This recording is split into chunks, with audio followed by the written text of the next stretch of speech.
Nicholas Morton, welcome to the podcast. It's great to be on the show, Joe. Super excited to dig into the Mongols. Hey, to start things off, I want to almost put you in a time capsule back, Okay. let's go 800 years or so. It's the 13th century, and you're a civilian of one of the neighboring countries to the Mongol Empire, and someone's just run through town screaming, "The Mongols are here." What are you feeling? Yeah. So I think something that the Mongol storm brings out, or what I'm trying to bring out with it, which is really important, is that this is a fault line in Eurasian history that we just don't have anymore. And that is the threat of nomadic invasion. Now, as you say, people don't tend to run down the street these days shouting the nomads are coming, but that's quite a recent development. Before that, whether we're talking about the Huns who attacked the Roman Empire, or the many nomadic assaults on northern China, or we're talking about the Avars or Magyars of the 8th and 9th century, or the Pechenegs of the 10th, or the Seljuks of the 11th, or indeed the Mongols of the 13th. This is a reoccurring phenomenon, not just for Western Europe, but for the Muslim world and for China as well. All those predominantly agricultural societies live in fear for centuries of the day that the nomadic peoples of Central Asia gather together and then attack one of those three civilizations. And it's intimidating because historically, up to this point, no one really knows how to stop them. Just to give you an example, we could talk about, or people often talk about, how powerful the Knights Templar were, or they might have some technical conversation about the Japanese samurai or about the Mamluk warriors of Egypt. And they're all powerful warriors in their own right. But the defining military machine of this era, in fact, any era pre 1600, is not any of them. The Crusaders, during the First Crusade, arguably the most successful military undertaking launched by Western Europe in the medieval era, successfully conquered 3 cities. The Mongols created an empire from the Pacific coast to Eastern Europe. That just gives you a sense of the scale we're talking about. And so to go back to your question, yes, people are absolutely terrified, and they've got a right to be. Was it unprecedented to have nomadic tribes be so problematic at large? Because it seems like in that era you had civilizations and empires that were somewhat grounded, but the Mongols never seemed to lose that nomadic side to them. Is that what made them special? That's part of it, yeah. And historically, nomadic peoples have normally proved to be very effective in warfare and conquest because where agricultural societies bring up their kids to dig the vegetables, plant the crops, Mm. plow the fields, yeah, these skills will generally produce quite a sort of physically strong set of children, but not nearly as effective as societies who raise their children to ride, shoot, and conduct wide-scale hunts over a large terrain and move their civilizations from one place to another. And what I'm saying is nomadic societies have an underlying strength to them, which makes them so effective. It's not because they're necessarily better led, although the leaders are often very competent. It's because their basic way of life lends itself to military conquest a great deal more effectively than, say, growing wheat or vegetables. What keeps coming back to my head is that saying that everyone says of you can't build Rome in a day. And then the Mongols are like, okay, we might not be able to build Rome in a day, but we can definitely take it. um, Yeah, it's pretty quick. but yeah, pretty quick, pretty quick.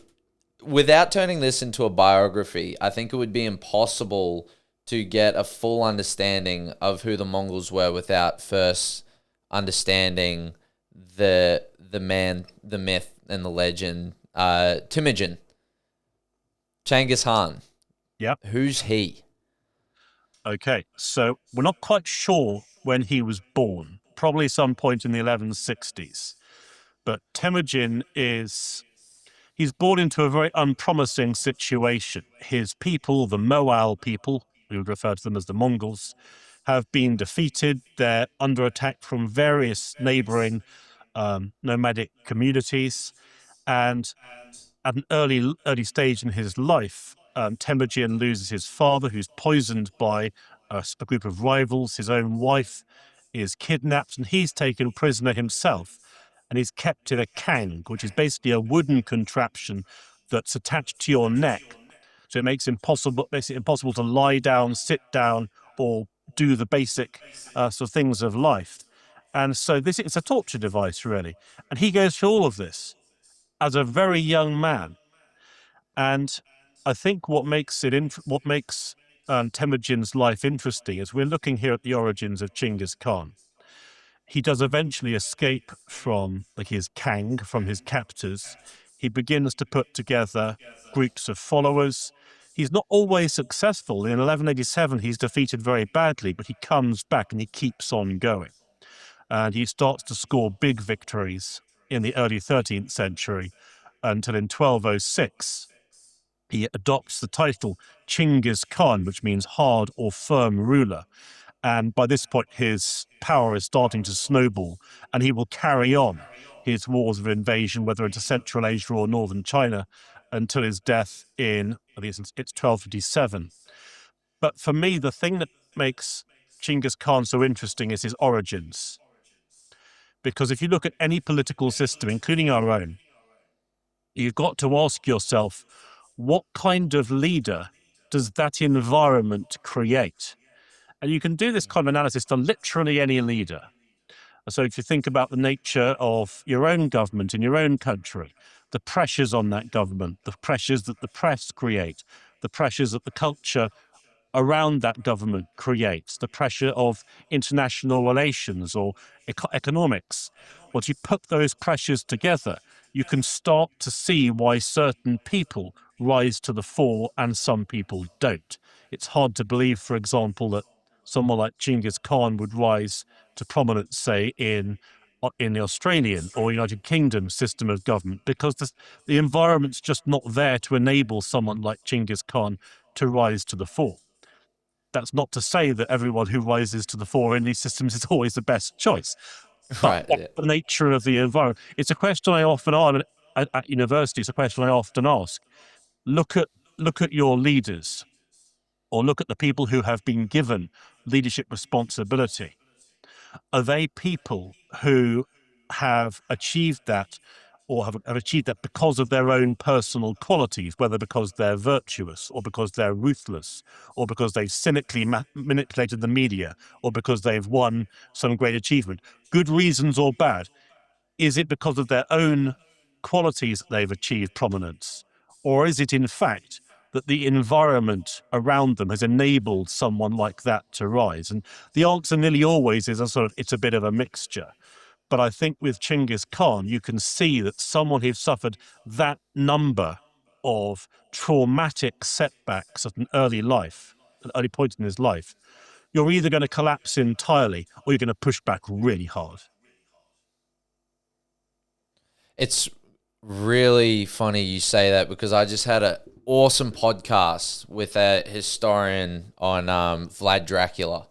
Oh, right. Yeah. And his origin story, and essentially how the time and context kind of created the leader that he was, and what was going on in the geopolitical climate of Wallachia, etc., and the Ottoman oppression. And he was the result. He was cooked up because of that, which is always amazing to take into context. I'm curious because, if anyone hasn't picked up yet, Genghis Khan is known as Genghis Khan in today's day and age. We clarified that, yeah. No, yeah, so if anyone's like, Genghis Khan, that sounds a lot like that other guy.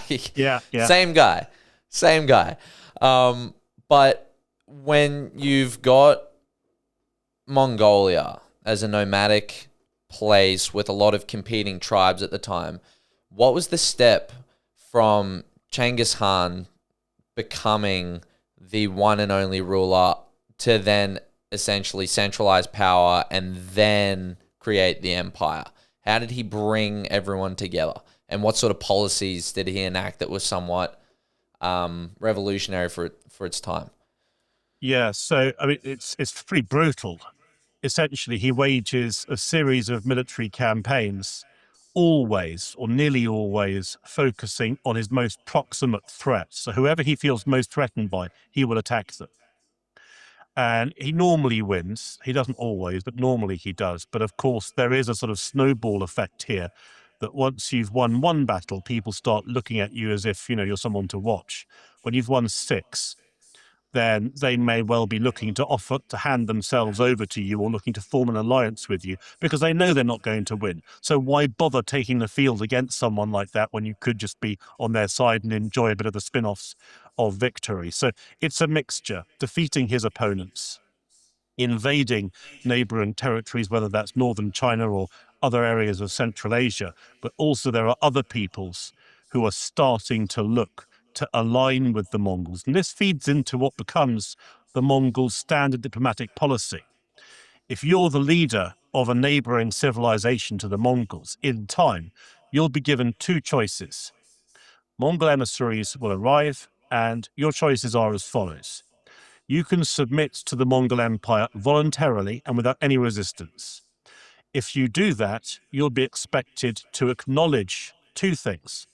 Firstly, that the Mongols have a right to be your ruler, and secondly, that they have a broader right to rule the entire planet. The Mongols operate on the belief that they have a right to planetary conquest given to them by Tengri, the eternal sky, which isn't quite the same as a god. It's a sort of spiritual force in the sky. And so you can accept the rightful order of things, submit, and acknowledge your place as a client ruler in the Mongol Empire.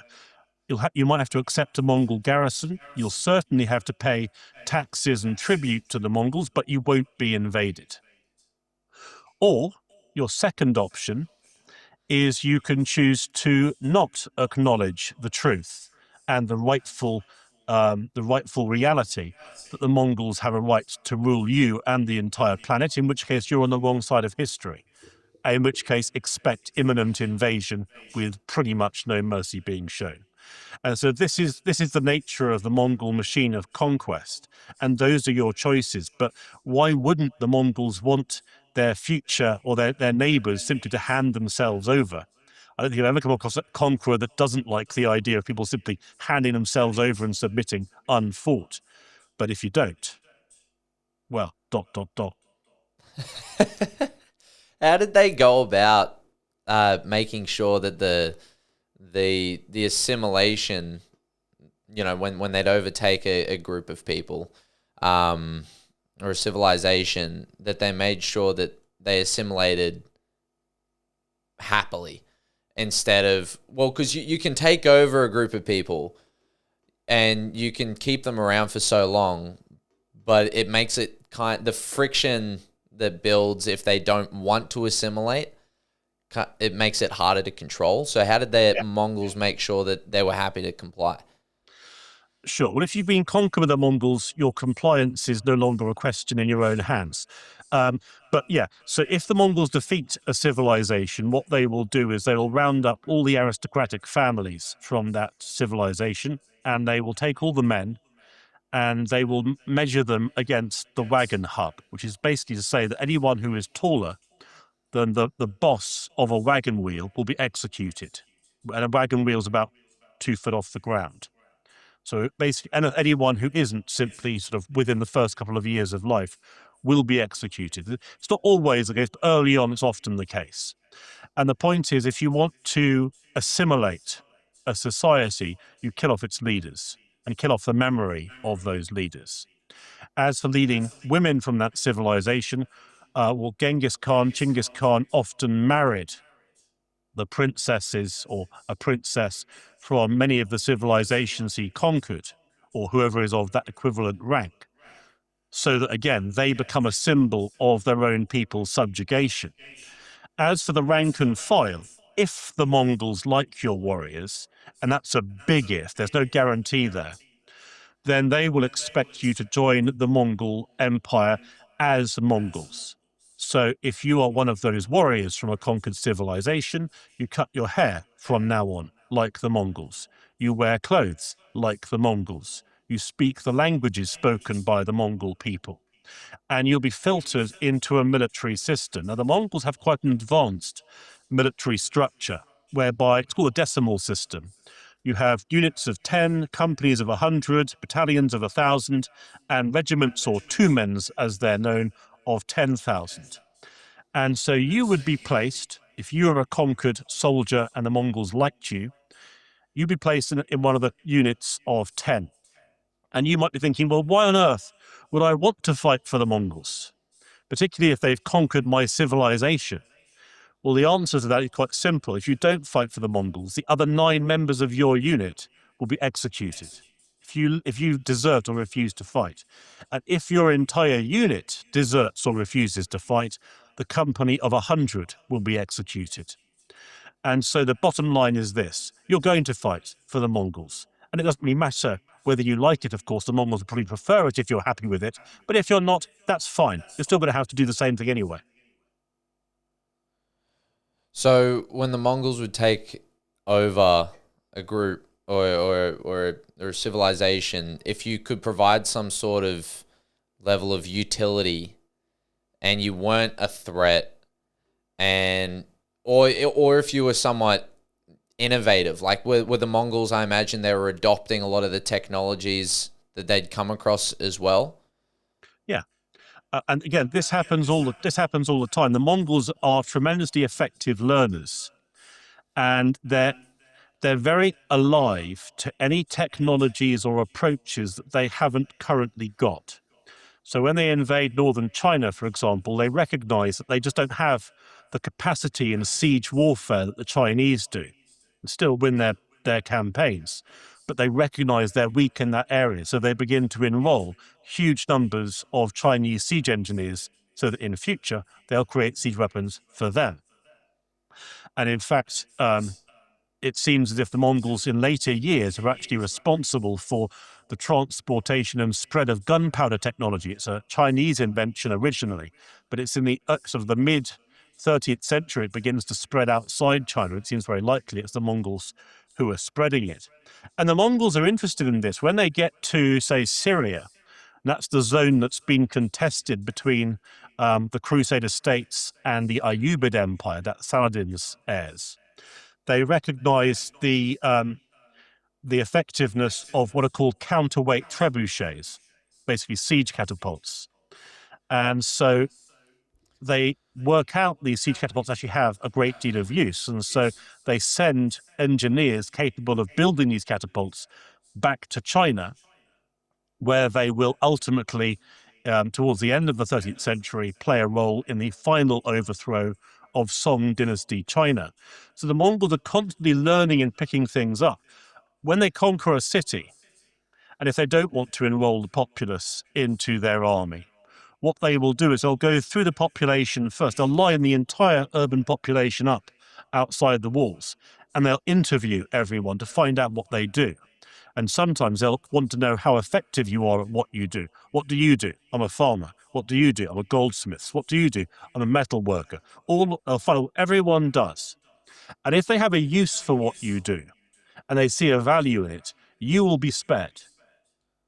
Everyone else won't.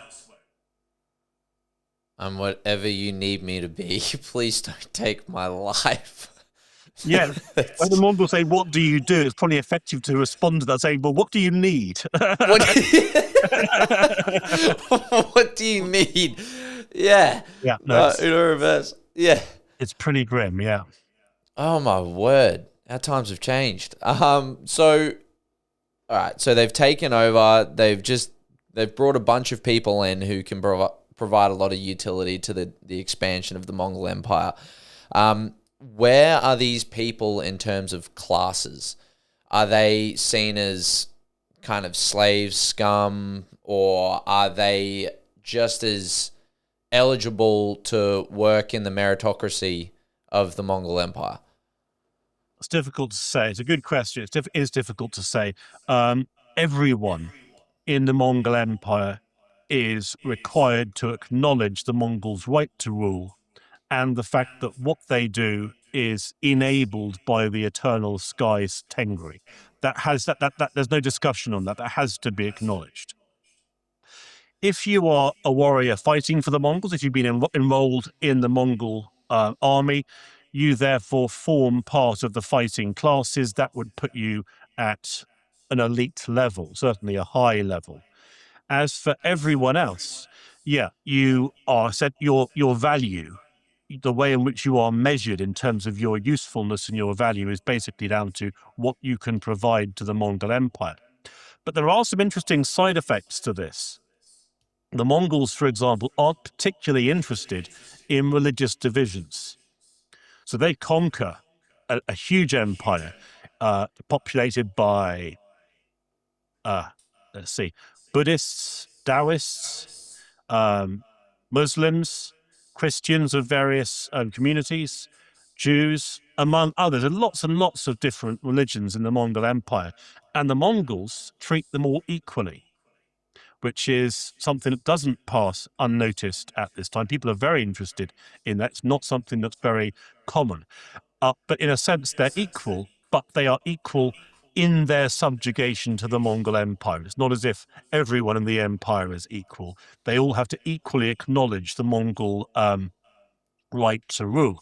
And in fact, religious leaders from all those religions, or many of them, are treated very well, and they're respected within the Mongol system, again, because they're deemed to have utility. The idea being that the Mongols recognize that all the religions in the planet have religious power or spiritual power at their disposal. And so in a sense, a bit like a miner or an armorer can produce something that's of value to the Mongol Empire. So a religious leader can use spiritual resources for the betterment of the Mongol Empire. And so provided those religious leaders use those spiritual forces for the Mongol Empire's expansion, for the health of the great Khan and things like that, they're playing a valuable role. And so within that mentality, they are of use. And the same thing goes with intellectuals. The Mongols love intellectuals and they round them up. So if you conquer a city, if you turn out to be, I don't know, a high-level scientist or author, they'll want you. They may not want your family, but they will take you to a research institute. The Mongols set up various research institutes across their empire, and there you'll be expected to research things the Mongols want. And what they want is anything that is of utility to the Mongol Empire. They're particularly interested in alchemy. Doesn't work, we know that, but they don't know that. And so they're hoping someone can invent a way to turn base metal into gold because, well, which ruler wouldn't want to be able to turn base metal into gold? Anything that can increase the health and prosperity of the Mongol ruling family and the ability to foretell the future. These are things they're particularly interested in. So there's a place, for example, called Maragheh in the Middle East, which becomes a major scientific institute and observatory for the Mongol Empire because these people are of use to them. And interestingly, serious scientific advances were made at Maragheh, particularly in the field of spherical trigonometry. So again, it is interesting to see how these things operate, but that's the basic structure you live in if you're part of the Mongol Empire. Question 1, are you useful? Question 2, there is no question 2. Like, yeah, brutal. Um, so we've touched on what I guess is happening at a macro level as the Mongol Empire is expanding. If we're gonna bring it back, I threw out a word very flippantly earlier. I guess I assumed, but I could be wrong. How was the Mongol Empire run kind of politically? I threw out a meritocracy. Is that a component to the way that it operated? How did Genghis Khan kind of operate to make such a successful system. Yeah, and this is a really important point because I mean the Mongols typically get described as a sort of barbarian horde. That's how historically they've been presented. But that's, and I'm not playing down the brutality of their conquests, but when you think of sort of the idea of a barbarian, you think of sort of chaotic, completely frenzied, random acts of violence. It's nothing like that. This is highly structured violence. You can't rule an empire from the Pacific to Eastern Europe with a sort of informal collection of warring people. It just doesn't work like that.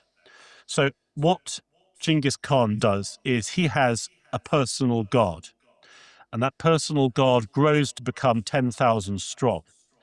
And these aren't just bodyguards. When I say a personal guard, it's called the Keshek. It's basically a sort of academy for promising young people. And so if you prove yourself to be an effective warrior or an effective administrator or an effective governor or effective at the management of the Mongols' massive Wagon cities, if you show promise, then you will be adopted as an official or commander in the Mongol Empire. And of course, because you've been raised in this central group, you'll be deeply loyal to the Mongol system and you'll know how it works. And so from that pool, and the pool, yeah, it is fairly meritocratic. People from relatively humble backgrounds rise very high in the Mongol system, although there are also plenty of children of aristocrats from various societies in there too. But if you prove yourself to be able, then yes, you may well be made a regional governor or be given a serious role in one of the Mongols' various provinces. But there are other things the Mongols do too. So Genghis Khan, he gives various regions of his empire, known as Ulu, to his sons, who then pass them on to their successors. And Ulu are basically areas of jurisdiction. So you can have this huge area of the Mongol Empire, say the Middle East, and then your children will then rule it. So, for example, Jockey, who's one of Chinggis Khan's sons, he's given the West, which is to say Western Eurasia, including the Middle East. He's given that as his Ulu, which he and his family then governs as a district of the Mongol Empire. But I suspect that one of the things that will have occurred to you already is how do you make an empire this big operate as a whole? Tens of thousands of miles. And something the Mongols adopt, it's not their invention, it's something that's there already. It's called the fast horse system. And that is that along the major conduit roads, every sort of 20 or 30 miles is a way station with horses.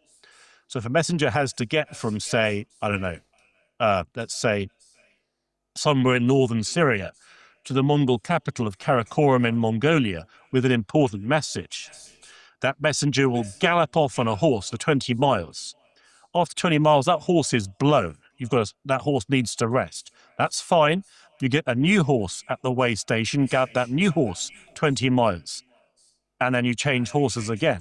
So in that way, with these way stations at regular intervals, a messenger can cover hundreds of miles in a single day. And that's how the logistics work. That's how the messages cross huge distances. It's because they have these messengers who can carry news very, very quickly. It's interesting how nothing was, I guess, misinterpreted along the way. If you've ever played that game of telephone. Yeah. Well, of course, the message itself is in written form. So the messenger doesn't carry it verbally. It's simply to pass on the written message to the next messenger or to its final destination. Was that always the way? Was that the way that Mongolia operated prior to Genghis Khan Genghis Khan getting him to power? Or was that something that he brought in?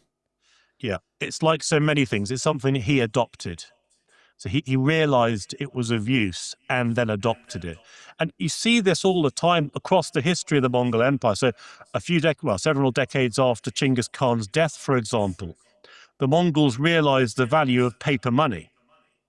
And so in in the city of Tabriz in the Middle East, they think, well, this is a good idea. What we'll do is we'll ask all the local people to hand over their gold and silver in exchange for small bits of paper, which will then become the currency. Well, the local people, not surprisingly, they're not going to do that. Who would hand over Mm. gold and silver for small bits of paper? It's not something that they're used to. And even today, it sounds vaguely bizarre that we do hand these small bits of paper around and expect people to be able to treat them as currency, but we're used to it. But at the time, no, they refused to deal in it. So the Mongols are constantly trying to learn new ways of doing things. Sometimes they work, sometimes they don't, but they're trying. It's when you talk about the whole meritocracy thing, and then you get to Genghis Khan delegating what were they called again? The portions of the empire. What's that word? They're called Ulu, yeah. Ulu. Delegating Ulu amongst his family.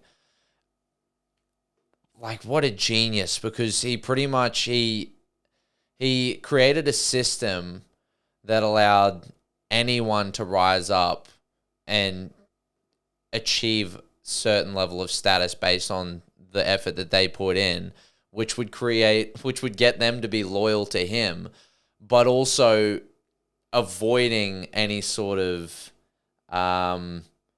what's the word, like revolution or anyone trying to usurp the throne, because it could only be sat on by a family member. Yeah. I think he is intensely pragmatic. He's really thought about human nature, not necessarily in a particularly nice way, but he knows how it works and he knows how to play on it. So I mentioned the Keshek, for example, his personal bodyguard. The Keshek also includes the sons of anyone he thinks is in danger of rebelling or causing trouble, because he knows perfectly well that if someone does decide to rebel, he's got to have some leverage over them. But if he's got their son at arm's reach, they're not doing anything. Ah, okay, yeah, he's always one step ahead, of course. So what about the civilizations that he's slowly, as he's expanding the boundaries, considering they're still operating nomadically, power isn't necessarily central. It's centralized to a figure, but there's no home base. There's no castle that tips it off. How are the tributes being paid, and are they being spread out throughout the land, or is it all going to Genghis Khan? Yeah, so the system evolves under his heirs particularly, but I think for me this touches on something that I've often said is, if I could go back in history, this is what I'd want to see more than anything else. Uh, And that is, if you sort of imagine a landscape of rolling hills, and crossing the landscape are some wagons, not just a few wagons, but thousands of them. You can't even see where they end. And on the backs of these wagons are the Mongols' tents or yurts. And moving with these huge numbers of wagons, you've got vast numbers of men, women, and children on horseback, and then beyond them, millions of animals, the Mongols' herds being brought along with them. These are their wagon cities. This is how they conquer an area. They move their wagon city into an area after its conquest, and that wagon city then becomes their central base. You pay your tribute there. You look to leadership there. You seek favors from the ruler there. That's how you operate. And once these wagon cities have established themselves, some of the Mongols' tents are huge. They can accommodate up to 2,000 or 3,000 people in one tent. And having conquered dozens of civilizations across Eurasia and melted down their accumulated wealth, the Mongols can spend in huge amounts. So the merchants are going there too. So these tents are not simply sort of made from local products or made from animal hides or that sort of thing. They're made from luxury silks because the Mongols can afford it. And we even hear about the nails that are used to attach the fabrics to the tent poles are made from gold. This is an imperial nomadic culture with a purchasing power greater than that of almost any civilization that has yet existed. And I think getting your head around that is an important step into understanding how the Mongols operate, because these become, in a sense, the spears thrust into the ground where the Mongols have conquered an area, and now they operate from these hubs in various different regions. I'm curious, did they not, I guess, evolve out of the nomadic way of life because it was working for them? Or was it still because, when Mongolia, Siberia, when it gets winter time, it's hard to feed your cattle. You got to pick up. You got to leave. Was it just too deeply ingrained in their nature? Were they not interested in setting up base in a nicer climate of a conquered county or country? Yeah, that's a great question. I think that in the 21st century,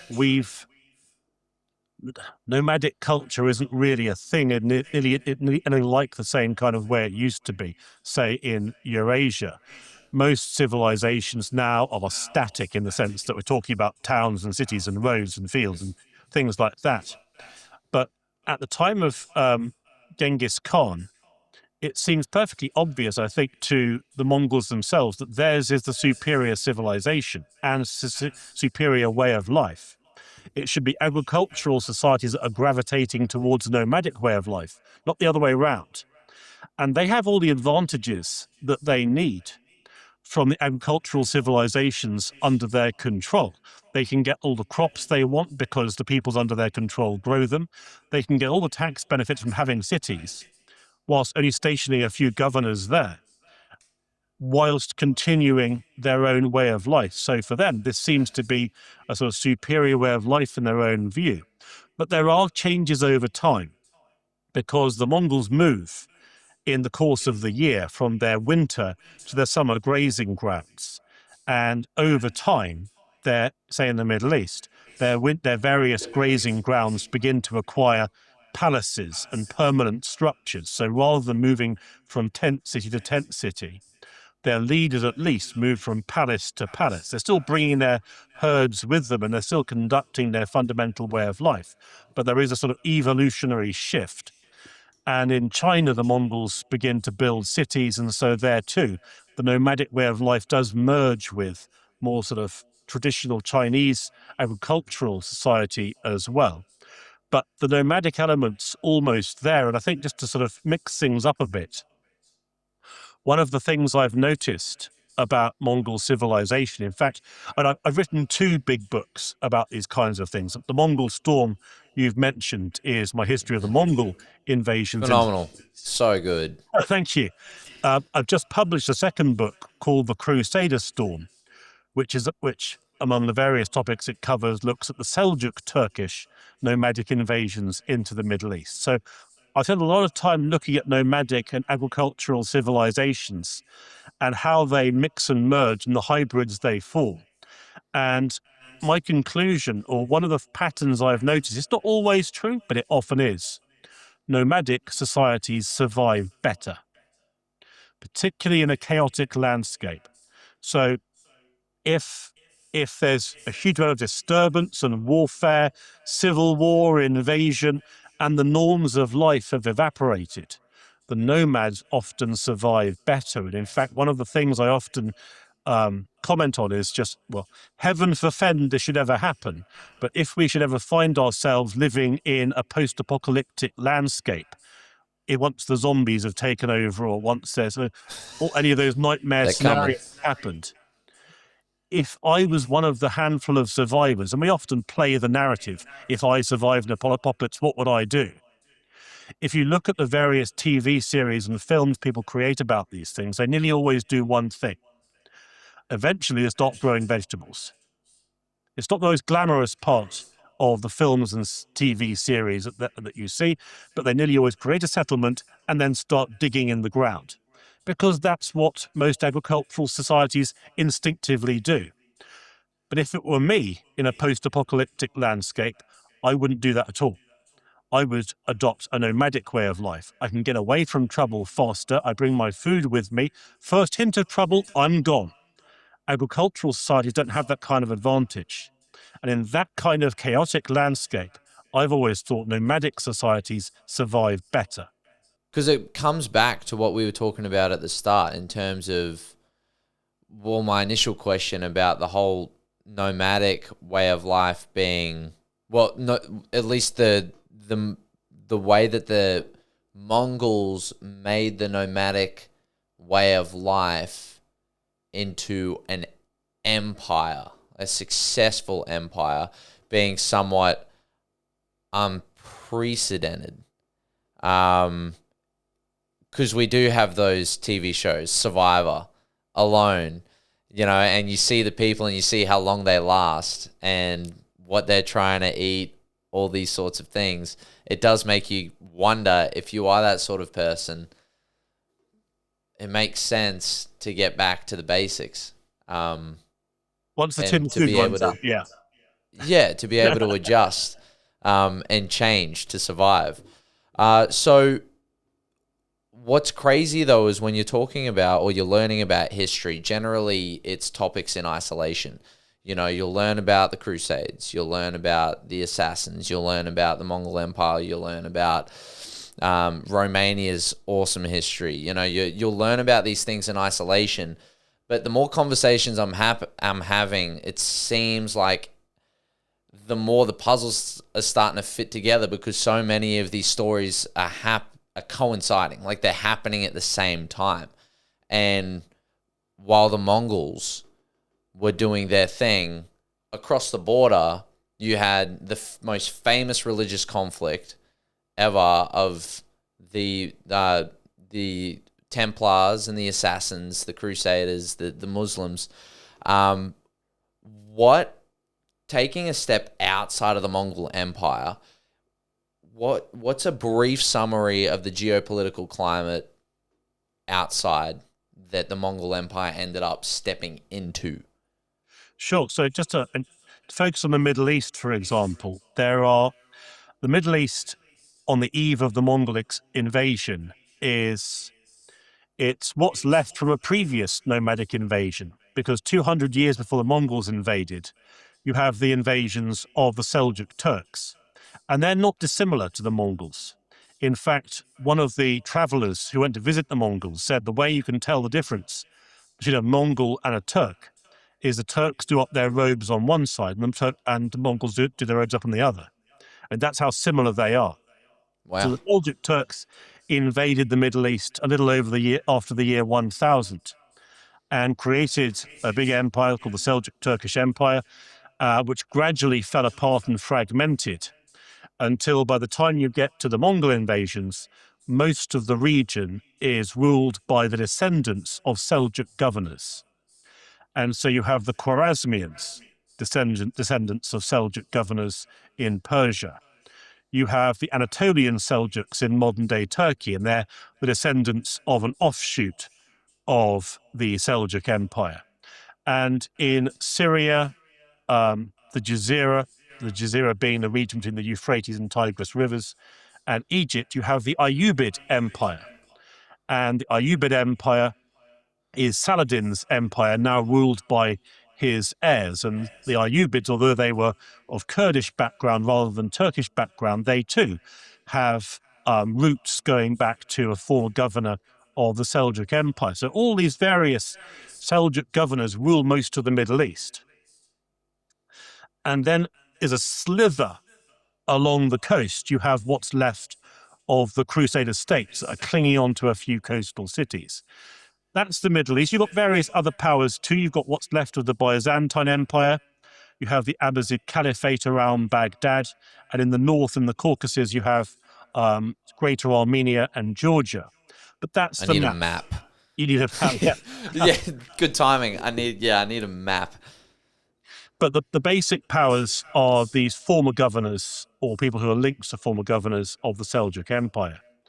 And so the Mongols invade, and they find in many ways that these Seljuk governors fight and live in not so very different ways to themselves. Many of these Seljuk governors still fight using mounted armies who fight as mounted archers. The Mongols do the same thing. So there are strong similarities between the two. The biggest problem they've got is they're locked in conflict among themselves, not simply warfare between the Crusaders and the region's Muslim powers. In fact, what's left of the Crusader states aren't really fighting many wars at all. There's long periods of peace with their Muslim neighbors.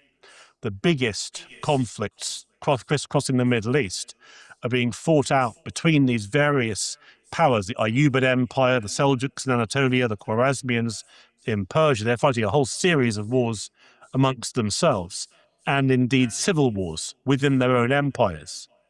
And the resistance to the Mongols in the Middle East is limited, largely because they can't consolidate their resistance, and they never do. And then it's when you take into account that all these, well, I guess some of them living in harmony at this stage, almost seems like the Mongols came out of nowhere. And then before you know it, there was this impartial problem to everyone else. How did the Mongols step foot into that world, and what was the impact and what was their reputation that they created for themselves? Yeah, sure. So the Mongols their first invasion takes place at about 1218. And the closest part of this sort of network of states is a town called Utra on the borders of the Central Asian steppe. And the Mongols send some traders there. And the town governor, someone called Inalchuk, arrests this group of Mongol merchants and then asks his overlord, Sultan Muhammad of the Khwarezmian Empire, what should he do with them? And the Sultan's response is very clear. He should execute all of them. And so Inalchuk executes all these merchants, but he doesn't do a very good job of it. He misses one. And that one gets back to Genghis Khan, who finds out soon afterwards, and arrives within a couple of months with an invasion army, conquers Utra, and executes Inalchuk by pouring molten metal down his throat. Then Why? Well, it's a particularly brutal way of killing someone. The Mongols are quite imaginative when it comes to their ways of executing people, but they're even more imaginative about what they do with Utra's population, because they don't kill them. They round up all the able-bodied and march them to the Khwarezmian Empire's next city. And then what they do is they force them to run against that city's walls, as if they're attackers. And so the city's defenders put up a huge defensive barrage, catapults, archers, crossbowmen, shooting down all these seeming attackers. But all they're doing is killing the population of Utra. And then when they've run out of ammunition, the Mongols send in their real troops. And then they do the same thing with the next city and the next, until the Khwarezmian Empire begins to collapse. And then the Khwarezmian Sultan realizes that he's about to lose, so he tries to escape the Mongols. The Mongols send an army directly after him. And this is the beginnings of the Mongol invasion into the Middle East. After that initial foray into the Middle East, there's a sort of gap for about 9 years. And then in 1230, the Mongols send another invasion army into the Middle East. And this time, the timing's perfect, because all those the bigger territories of the Middle East, the Khwarezmian Empire, what's left of it, the Seljuks of Anatolia, the Ayyubids, Saladin's dynasty, they're locked in a massive conflict. They fight a huge battle against each other in 1230, which causes vast loss of life on every side. Then a few weeks later, the Mongol invasion army arrives and just takes over a lot of that territory. So the Mongols seem to have either a knack for timing or they're just very lucky, but either way, they invade the Middle East at a particularly opportune moment in 1230, and that's when the balance of power in that region at least turns in the Mongols' favor. From that point onwards, it's victory after victory for the Mongol Empire until they're finally stopped in 1260.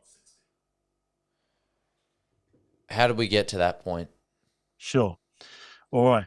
So the Mongols carry on invading after that invasion of 1230. They take or they force Anatolia, modern-day Turkey, into subjugation in 1243. They take most of Syria in 1259 to 1260. They conquer Baghdad with a particularly brutal siege in 1258, followed by an enormous massacre. And by this point, there's virtually no one left independent on the map of the Middle East. The only people that are left are the Crusader states, who are in no position to oppose them. Their armies are tiny, and they're negotiating like crazy to try and find a route to their own survival. The only power that's left in 1260 is Egypt. And Egypt is interesting because it's just fallen 10 years before this to an internal coup staged by enslaved people who the Ayyubids have purchased in huge numbers and trained to be warriors. And these enslaved people turned warriors are called Mamluks. And the problem is the Ayyubids buy too many of them. And so their Mamluk regiments become huge until the Mamluk regiments realize they have no reason to continue acting like enslaved people. And so they rebel against the Ayyubids and take power themselves. And so you have the rise of a curious phenomenon. It's called the Mamluk Empire, an empire led by enslaved people. The word Mamluk itself means owned. And the Mamluks are exceptionally effective warriors. And so the Mongols in 1260 send emissaries to the Mamluk Empire in Egypt with their customary demands: submit or face invasion. And the Mamluks make their position very clear. They chop the Mongol envoys in half and then display their heads on spikes on their gates. So it's perfectly obvious what their position is. And they do something unexpected, because where most other civilizations in the Middle East and elsewhere, the way they respond to Mongol invasion is fairly straightforward, and it seems very pragmatic. The Mongols appear at the horizon. They try and gather information about them. The Mongols send envoys to these civilizations, and they enter into negotiations about whether they're going to submit. And they're trying to find that information the whole time. What do? Do we try and resist the Mongols? Do we submit? And it's normally only when the Mongols invade that they put up a defensive army and try and hold them out, fail and get conquered. Now, that approach that all these other civilizations adopt sounds fairly logical. It's a sort of stepped approach. Let's not make hasty decisions here. Let's gather information. Let's take a pragmatic, logical, step-by-step approach. Yeah, they all get slaughtered. Doesn't work. The Mamluks do something entirely different. As soon as the Mongols send them emissaries, they gather together their army and attack the Mongols. They do what no one else did, which is to march beyond their own borders and actively seek battle with the Mongols. Now, the Mamluks can raise armies of around 10 to 12,000 troops. The Mongol invasion field army in Syria is 100,000 strong. And so this seems like an incredibly unwise thing to do. And in fact, the Mamluks' own commanders are actually saying to their ruler, called Sultan Qutuz, look, this isn't going to work. We shouldn't be doing this. The Mamluks then reach to cross the Sinai and begin to approach Mongol territory.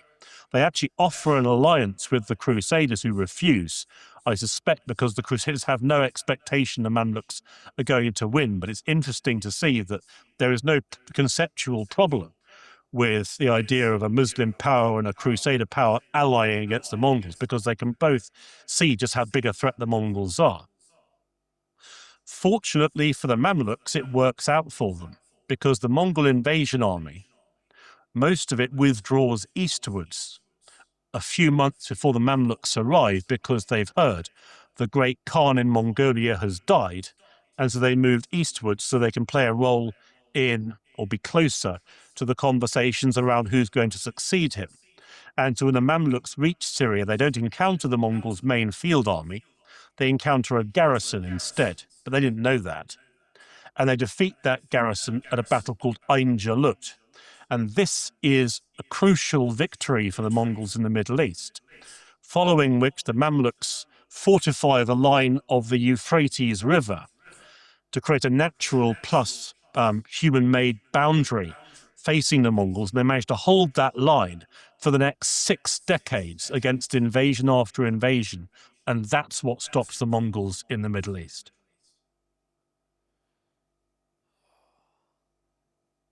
Nick, I'm conscious of the time, and I understand that you've got places to be, but there needs to be a part 2 because this is an absolute cliffhanger. This is a cliffhanger. I feel funny stopping it there, but ladies and gentlemen, we'll work something out for a part 2 if you're down for it. Yeah, but, sure. You're a fantastic historian, and if it's possible, an even better storyteller. That was Thank you. that was so interesting. Where can people go to find you and what you do? Yeah, sure. So we mentioned my book that came out a few years ago called The Mongol Storm. It's a history of the Mongol invasions into the Middle East, told from about 10 different cultural perspectives. I'm sure that Amazon will happily supply you with a copy of that if you're interested. The newer book is called The Crusader Storm, which is the same thing but for the previous century. So it's a history of the Crusader invasions into the Middle East, again, told from about 10 different cultural perspectives. But if you want to find out more about me, you'll find me very easily on, let's see, Threads, Blue Sky, X, Instagram, and LinkedIn. I've also got a YouTube channel which has the handle at Medieval Near East. So just type in my name, Nicholas Morton, should find me pretty quickly on those platforms. Thank you so much for your time. I really Wonderful. appreciate it. That was fascinating. My pleasure. Great to be on the show. Thanks, Nick.